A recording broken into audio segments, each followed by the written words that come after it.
So guys अहिले चाहिँ म बिहानै उठेर यो ब्याटरलाई रेडी गरेर त्यहाँबाट अब चाहिँ मैले यो ब्याटरको रोटी सेलरोटी बनाउन आँटेको छु। अनि सेलरोटी यस्तो खानु मन परेको थियो साथीहरू। अनि युट्युबमा हेरेँ अनि यसरी बट्टा काटेर चाहिँ राउन्ड सेप दिने कोसिस गरिरहेको छु, तर पर्फेक्ट चाहिँ भएको छैन किनभने फर्स्ट टाइम पनि हो। फेरि मलाई यो हातको ब्यालेन्स लिन आएन अनि यस्तै भए पनि खानुभयो भने भयो भनेर चाहिँ म बनाइरहेको छु।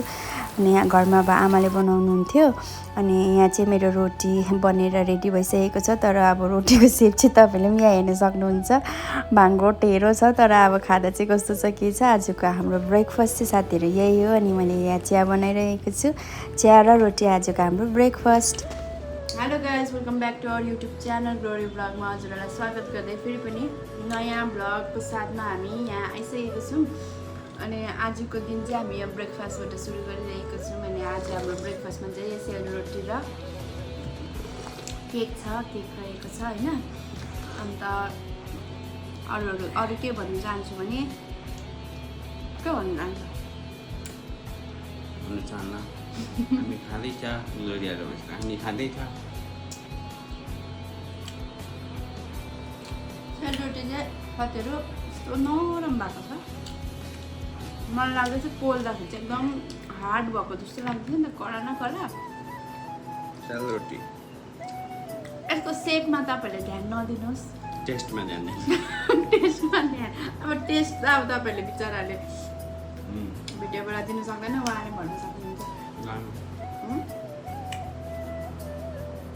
नडाकी भनेको है, मिठो भएको छ त सेलरोटी। लेकिन यार यहाँ में पिघल गया।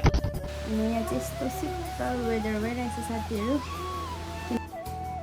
यहाँ हेर्नुहोस् न, हाम्रो क्वार्टरको हालत यस्तो रफ भएको छ होइन साथीहरू। अनि अब चाहिँ यसलाई हामी सबै सफा गर्नु लागेको छौँ। अनि यहाँ चाहिँ अल्बर्ट र नानीले मलाई हेल्प गरिरहनु भएको छ। अनि अल्बर्ट चाहिँ ड्युटी पनि जानुपर्छ नि त, सो त्यही भएर चाहिँ छिटो छिटो उसले यो काम गरेर चाहिँ उहाँ चाहिँ जानुहुन्छ ड्युटी। अनि जो रिपेयरिङ गर्ने हुन्छ नि यहाँनिर, अनि उहाँलाई पनि छिटो उहाँले पठाइदिन्छु भन्नुभएको छ। त्यसपछि मात्रै यो काम सिनिक्क हुन्छ साथीहरू। यस्तै छ अहिले होइन हाम्रो क्वार्टरको हालत। यहाँ रिपेयर गर्नुलाई चाहिँ दुईजना भैयाहरू आउनु भएको छ र यहाँ चाहिँ रिपेयरिङको काम सुरु भइसकेको छ साथीहरू। अनि अल्बर्ट चाहिँ गयो ड्युटी अनि यहाँ चाहिँ उहाँहरूको काम सुरु भयो अब। अनि उहाँलाई सबै मैले देखाइदिइसकेको छु कहाँ के गर्नुपर्ने। अनि हेर्नुहोस् न, यहाँ सबै उहाँहरूले 1.5-2 घन्टा लगाएर खत्तम गरेर उहाँहरू गइसक्नुभयो। अनि जाँदा नजाँदा यहाँ अल्बर्ट पनि ठिक्क ड्युटीबाट आइसक्नु भएको छ। धेरै आइसक्रिम र जुस लिएर आउनुभएछ। जुस त भैयाहरूले ल्याइदिनु भएको अरे, तर मैले उहाँहरूलाई त चिया बनाएर दिएँ।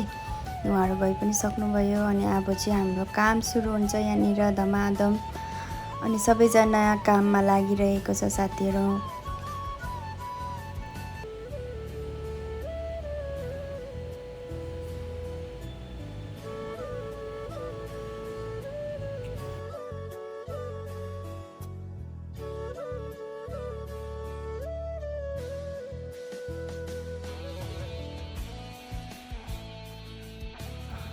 सो गाइज, यहाँ चाहिँ मेरो हस्बेन्डले पानीपुरी लिएर आउनु भएको रहेछ। अनि गरम मौसममा पानीपुरी खानु चाहिँ एकदमै रमाइलो हुन्छ नि त। अन्त यहाँ चाहिँ गर्मी छ, सो त्यही भएर चाहिँ पानीपुरी अब हामी फ्यामिली मिलेर खानु लागेको छौँ। अनि मलाई चाहिँ एकदमै पानीपुरी मनपर्छ, मिठो लाग्छ। अनि हजुरहरू कतिजनालाई मनपर्छ कमेन्ट गर्नुहोस् होला।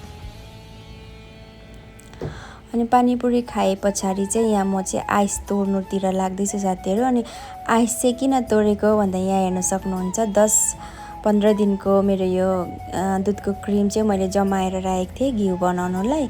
अन्त यसरी मुनि आइस राख्यो भनेदेखिलाई चाहिँ पिघलिँदैन, छिटो जम्मिन्छ भनेर चाहिँ यहाँ चाहिँ म चाहिँ घिउ बनाइरहेको छु। अनि यसरी जोगाड गऱ्यो भने चाहिँ घरमै घिउ बनिन्छ नि त, अन्त मिठो पनि हुन्छ, यसको टेस्ट बेग्लै हुन्छ नि त बाहिर त्यो डब्बामा किनेको घिउ भन्दा चाहिँ। अन्त यहाँ मैले घिउ बनाइसकेको छु। अनि 2 डल्ला जस्तो चाहिँ यसरी मेरो घिउ यहाँ मैले बनाएर रेडी गरेँ।